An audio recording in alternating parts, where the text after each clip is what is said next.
Podcast. It's Build a Big Podcast, the marketing podcast for experts. I'm David Hooper, and on this episode, I am talking about the newsletter that I do. I'm going to do this in audio form. I think I'm going to make this a regular thing. Everything I talk about is at bigpodcast.com, but the newsletter specifically, newsletter.bigpodcast.com. You will see the archives. It goes out every week, every Friday. And it's got stuff on how to grow your podcast. It's got some commentary by me, some stuff that you wouldn't get here. Again, though, I'm going to try to make this a regular thing, doing an audio version of it just to make it more accessible. But if you want it and you want a different perspective, all the links, newsletter.bigpodcast.com. In this issue, I talked about a story that I heard. I found this to be fascinating. It's really about the difference between online notoriety and offline notoriety. As you may know, I'm in Nashville, and there's a well-known, or maybe not so well-known, radio host and podcaster who is here. And this is going to be a blind item other than that. This guy apparently walks into the hair salon, and he is mad because they did not know who he was. They might have known his voice. They might have heard the name, but they didn't know who he was. And he was a real jerk about it. I was having a conversation with somebody who knew the situation. We were talking about this. A lot of times people think because they're having some kind of success, maybe they've gotten a certain amount of listeners or Twitter followers, or there's a certain amount of money coming in, that they are well known and everybody will know them. They think that whatever that limited success that they have goes beyond that into the outside world, into the world outside of their niche, or the offline world if they're online, or the online world if they are offline. That is not necessarily the case. I think it's something for you to consider if you are a podcaster. If you want to be big in the world, and I'm talking Oprah big or Taylor Swift big, where you cannot go into a restaurant, that's pretty big. And you're going to need regular media for that, regular broadcast media. You're going to need to be on the Today Show, New York Times, whatever the big broadcast outlet is, in addition to whatever you're doing. The internet alone, not going to cut it. I know guys, no joke, that have sold companies for $1 billion. Big online, can't do it offline. So something to consider if you're going for fame and fortune. But on the flip side of that, if you're just looking for money, you've got an opportunity to do it with a podcast. If you're just looking for impact or respect within your market, you can do it with just a podcast. That's why I'm here. That's what I'm talking about. I'll tell you a music business story. I've got a buddy of mine. He was the fifth Beatle, not the engineer, but the manager. And he's talking about hanging out with these guys. He said, man, I really enjoyed hanging out with these guys because everywhere we would go, I had all the perks, all the first class travel, people making way for me and doing favors for me. But also when I was without them, I could have my life. That was the best of both worlds to me. I want you to think about that. Can you get that first class travel, the money, the notoriety, the respect? Can you have that, but also have a normal life? Just something to think about. Next item on this, should your podcast have a phone number or should you be doing text messages? Right now, if you pick up your phone, I want you to call this number. I'm going to give it to you. Ready? 615-488-4321. Here it is again, 615-488-4321. I'll repeat that for you in a second in case you missed that. It's an automated message. You can call it anytime, 24/7. I ask the question, should you have a number for your podcast? Let me tell you how I'm using that. That is me. You will hear me, the same voice, me, when you call that, 615-488-4321. This thing works like gangbusters when I'm doing a live event and I want people to subscribe to my podcast. That's what happens when you call that number. You hear me. I tell you what I'm going to do, which is text you back immediately with info on how to subscribe to the podcast, this podcast, and also how to get my audiobook, Big Podcast, for free. It works. People say, oh, you could just do a text. Just do one of those text things.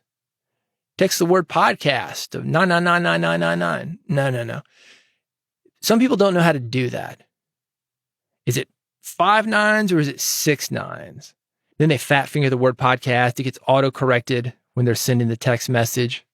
There are problems with that. What I wanted to do was make this easy on people. So I got a phone number. The majority of people, maybe all of them, have used their phones to make a phone call. Certainly used to be that way. That's the only thing phones would do. Some people never text though. So everybody knows how to make a phone call.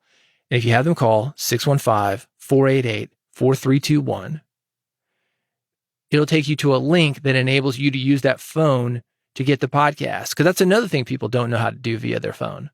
They do not know how to subscribe to a podcast. Maybe they've seen you speak. Again, this is where I use this. Give them the phone number while I'm speaking. So they're already familiar with me. They know me. There's an element of trust there. They like what I'm talking about. They want to hear more from me, but everybody's got a different phone. Some people know about podcasts. Some people don't. Everybody can make that call. They can get the information delivered to their phone, and they can subscribe to their podcast that way. I don't have to explain it on the stage and use valuable time that I could use to explain something else. If you're curious about how to do that, I'm thinking about making it available to other people. This is something we've been working on for a couple years. I'm considering letting in a couple of beta users to give it a good test. If you want to be one of those people, reach out to me. Bigpodcast.com is how to do that. Next element of the newsletter, and again, this is linked at newsletter.bigpodcast.com. This is about email. Like texting, email is not going away. And once somebody has an email address, the majority of them do not change that email address. If you're connecting to people through social media, for example, that is something that changes. Social media comes, social media goes. Remember Yik Yak? It was here, then it went away, now it's back. Vine, it was here, now it's gone. MySpace, here, now it's gone. Facebook, depending on what your market is, here, now it's gone. And in some markets, it's growing. Your podcast is for your mother, your grandmother. Yeah, they're probably on Facebook. It's a little bit more right-leaning, a little bit more small-town market. Yeah, those guys might be on Facebook, but they weren't before. Everybody did have an email, though. This is one of the reasons why email marketing is so important. Let me give you some stats. 4 billion daily email users. 4 billion. We only got 8 billion people in the world. So half of all people are using email. 78% of marketers have seen an increase in email engagement over the last 12 months. Why is that? Maybe because we're in a pandemic, but maybe because so many people are going over to social media and other things. They're not focusing on email. That's an opportunity for you to slide right into that email box and get more attention than you would have previously. This is the same thing that's happening with postcards, FedEx, any kind of direct mail that you're doing. I know there are a few days where I don't get mail. I used to get tons of mail every day, but a few times each week, nothing in my box. If you send me a postcard with your information on it, I'm going to look at it because it's the only thing there. 4 out of 5 marketers say they'd rather give up social media than email marketing. Those are marketers. Why? Because it's working for them. And if these marketers are having it work for them, think about what it can do for you as somebody who's marketing your podcast. People have asked me, what's the cheapest way to send email? I've got a link for you. It's at newsletter.bigpodcast.com. Check out this article in the latest issue of Big Podcast Insider. That's the name of the newsletter. Next item, review bombing and also extortion scams. You need to know that there are people that do not like your podcast. If you were to give $1 million to a homeless charity right now, somebody is going to have an issue with that. Oh, those guys are lazy. They're not spending the money correctly.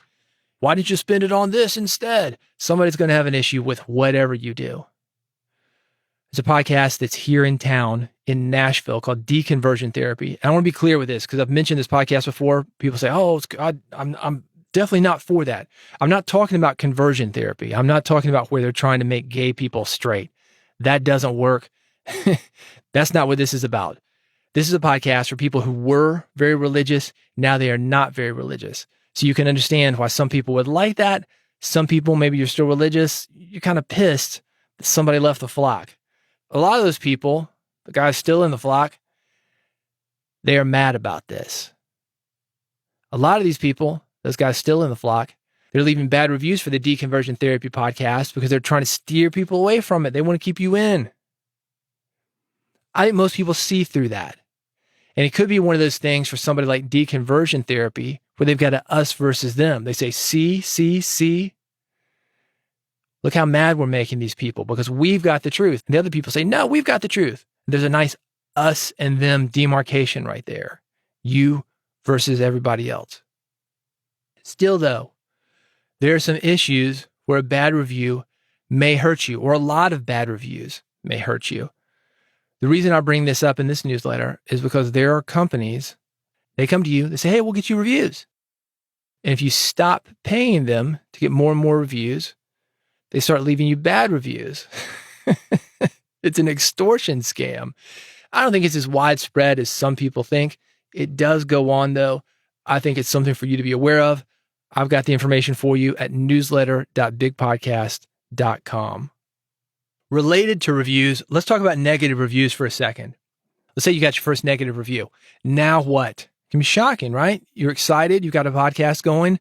Oh man, this is great. This is great. You don't know what you don't know. And maybe one of those things that you don't know is that not everybody's going to like your podcast. Again, it could be a good thing. Sometimes it's shocking though. When you get on Apple Podcasts, Google Podcasts, Podchaser, wherever they take reviews these days, you see somebody did not like what you're doing, the thing that you were so excited about. I felt that same way when I released my first book. About 20 years ago, I put out this book. It's called $100,000 Musician, and it was about how to make six figures as a musician. I'm not going to read the whole review for you, but I'm going to give you the title of the review. This is at Amazon, and it's still there. It says, "A joke, just like David Hooper himself." Was it hurtful? Yeah, 20 years ago, I saw that. It was hurtful. But I've used that review so much since then, and I've got a sense of humor about it. It's one of those things that I made it work for me. As I mentioned in the previous item, sometimes we can make those things work for us. And most of the time, I think people can see when there's somebody who's just bitter, or there's somebody who complains about everything, and they're that kind of person who leaves a negative review. You can go to those people, you can see negative, negative, negative, negative, negative. They're leaving everybody a negative review. Maybe they're a glass half empty person. I don't know. But I think most people can see that. Anyway, in this article, it's linked at newsletter.bigpodcast.com. There's some great advice for dealing with negative reviews. I think you're going to find it helpful. Newsletter.bigpodcast.com for that. Next item, the business of podcasting. You got kicked off a site. Now what? A couple of weeks ago, OnlyFans, it's a site that's known for explicit content, they shocked everyone when they announced that they would no longer allow that type of material on the site. Top earners on OnlyFans are making $1 million per year on that one site. So I want you to imagine that. You're making $1 million a year, close to $3,000 a day. You're doing your thing. You're making people happy. You're enjoying it. It's gone. They changed their policy. That money is gone. There one day, gone the next. I've had this happen, not with OnlyFans, but I've had a few successful projects be kicked off iTunes, the music iTunes, not Apple Podcast. Also, another one kicked off Amazon simply because somebody there decided to pull the plug. And these have happened for a few different reasons. One of them was a conflict over the copyright. Had somebody said they owned the copyright on this thing. They did not. What it ended up being was it was an audiobook project that I worked on. Somehow something got mixed up to where some of the recordings were not my recordings, the ones that had my voice on them, but recordings from somebody else. I don't know. It was a similar title or something. The result, though, was that they pulled everything. They didn't even let me get my project back up there. There's some kind of issue with the update. I don't know if it was because the file names were the same or similar or something. Anyway, it was a database issue and they pulled it. It happens. It happens for a number of reasons. Most of them have nothing to do with you doing something wrong. Sometimes it's like, well, I can kind of see why that would happen. One of those things was on Amazon. This was earlier this year. Amazon removed an entire brand of electronic goods because they had some shady review practices. You might have bought something on Amazon. This is fascinating to me. And they'll send you a card with a QR code. And if you post a review, they will send you maybe a 50% off coupon, or they'll send you a free version of the product, or they'll send you money back, sometimes a gift certificate, because they are looking to get tons and tons and tons of reviews. Once they have a ton of reviews, the thing starts selling like gangbusters. The difference between the number one product and the number two product in the category on Amazon is massive. It's like the number one player on a ball team versus the number two player. The number one guy is making a ton more money. He's got a ton more endorsements. He's getting a ton more media attention, but he's not necessarily a ton more better. Same thing for these companies. They can put a little bit of money on the front end, get a bunch of reviews, become number one, and then the thing carries itself. I mentioned this in the newsletter. I'm going to mention this here. I am not talking about some kind of crazy ass right-wing theories about big tech censorship or playing victim here. This is nothing like that. I'm simply saying that if you're going to rely on one point of distribution or promotion or income, you are taking a risk. One day it's there, the next day it's not. That's what happens when you build a business on somebody else's platform. So if you've got a channel on YouTube, just be aware it could go at any minute. Again, not some kind of crazy ass right-wing theory about big tech censorship, but it's their company. They can do whatever they want with it. You really have no control. Something like OnlyFans, they say, hey, we're in this business. No, we're not in that business. Well, it turns out they're back in that original business. I'm actually on OnlyFans if you're curious. I've got some podcasting stuff up there. It's nothing explicit. It's onlyfans.com/David Hooper. Got in there just to figure out how it works. I want to be part of the conversation. Sometimes I do this. I own some Bitcoin. I've got a Robinhood account. If people are talking about it, I jump in to see what people are talking about. OnlyFans is one of those things. Yeah, I'm a creator on OnlyFans. You're not going to see me naked on there, but you will see my big microphone. Onlyfans.com/David Hooper has that. Here's what I'm going to leave you with. You need to diversify. Regardless of whether you're on Robinhood, or it's your cryptocurrency, your investments, or it's how you're getting your message out there, your distribution, the money that you've got coming in, you need to diversify. Regardless of the type of podcast that you have or the content that you're releasing, if you're only on one site building a platform, or if you're only making money in one way or marketing yourself in one way, you got to think about opportunities to increase that. If you're interested, that is the thing that I can help you with. This is what I do all day, every day, is I help people to get more people to their podcast, make more money with their podcast. Like I said, offline and online, two different things, but you can have both of them and you can do them at your level. Bigpodcast.com has more information on me. If you haven't already signed up for the newsletter that I'm talking about, do it. Bigpodcast.com. Sign up. I'll send you a free toolkit. I'll get you hooked up on the newsletter. This toolkit has episode templates to make your podcast creation easy, has marketing strategies for you to help you grow your audience. It's going to help you make people care about your message and get them to spread that message for you. And you're going to make more money at the same time. So if you're interested in that, bigpodcast.com, it is all there. I'll get you hooked up on the newsletter. Thank you for listening to Build a Big Podcast. This is a new thing, but I think I'm going to keep it up. And I will talk to you on the next episode of Build a Big Podcast.